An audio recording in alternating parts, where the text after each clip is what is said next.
All right. Hey ho, let's go. This is Resistance Radio, where natural selection selects resistance, not resignation. And we are here to evolve our outrage faster than the viruses evolve their spike proteins. Today's tour is a little grim, but very revealing. We have Ebola in war zones, hantavirus on a cruise ship, measles ripping through kids in Bangladesh, and a US health system that says, don't worry, we've got this, while quietly laying off people who, actually got this. So let's start in Central Africa, where a rare Bundibugyo strain of Ebola is tearing through parts of the Eastern Democratic Republic of the Congo and Uganda. We're talking roughly 900 to 1,000 suspected cases and over 200 suspected deaths in just a couple of weeks. That gives us roughly a 20% case fatality rate. Think of a whole community hospital where nearly every bed is a suspected Ebola case, and then imagine another full ward worth of patients who actually never make it.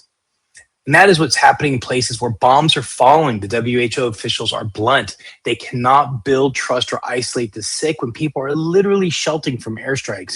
Humanitarian groups warn this outbreak could become one of the deadliest on record if the virus keeps outrunning the response.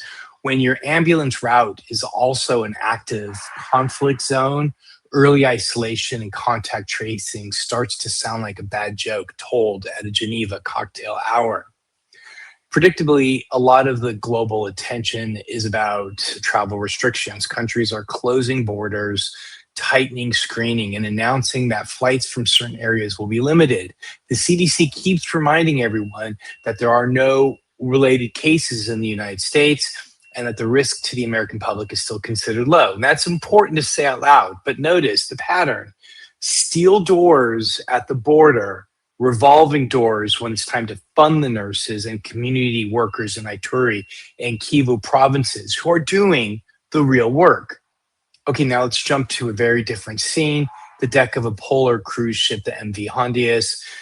As we know, there's an outbreak of the Andes strain hantavirus that's now climbed to 13 known cases with 3 deaths.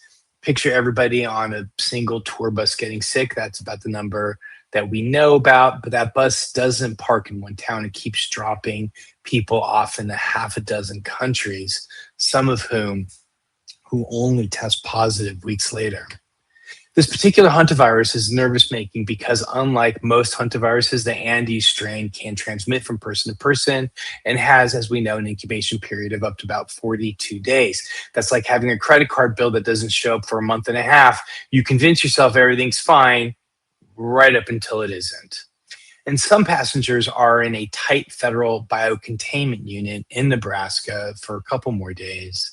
Others are in monitored quarantine in Europe, and reporters are asking what these outbreaks say about years of cuts to the CDC and other health agencies. Officials insist that there's a deep bench, but benches don't stop outbreaks. Trained people with funded jobs do. It's like bragging about having the best football team in the league, but quietly selling off all the helmets.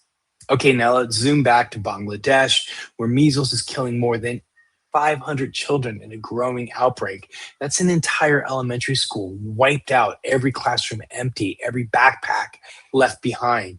The story's being framed as vaccine delays, but let's be honest, these delays don't just fall from the sky. They come from underfunded health systems, disrupted campaigns, and the basic ugliness of deciding that some kids can wait for vaccines so that wealthier kids get on time. And all of this is happening while organizations like the National Foundation for Infectious Diseases and academic centers keep waving red flags about surges in vaccine preventable diseases like measles, hepatitis, malaria, and COVID, clustered in communities with the least access to care and to political power. These outbreaks are not random lightning strikes, they are policy weather. And if you pan out even more, Ebola, hantavirus, and Nipah virus, and their friends are just not popping up because the viruses suddenly got bored. They're surfacing in the cracks that we carved. Deforestation that pushes humans and bats into the same space. Overcrowded housing. labor conditions that force people into rodent-infested sites, and global trade routes that move tourists and workers a lot faster than they move vaccines or clean water. The viruses aren't emerging, we're barging into their ecosystems, then acting shocked when they RSVP to our little civilization party. So, what ties an Ebola ward in Ituri, a cruise cabin off of Argentina, and a pediatric hospital in Dhaka? Power. Who gets quarantined versus who gets evacuated? Whose deaths are front page emergencies and whose are buried as underlying conditions? Who gets to decide when to ring the alarm and who gets their alarms unplugged because the numbers are politically inconvenient? When we talk about preparedness, we love to focus on technology, vaccines, antiviral stockpiles, fancy dashboards from places like Hopkins. Those matter, but preparedness without justice is just triage in slow motion. It means we'll always be ready to protect the already protected first, and everyone else eventually, if there's anything left.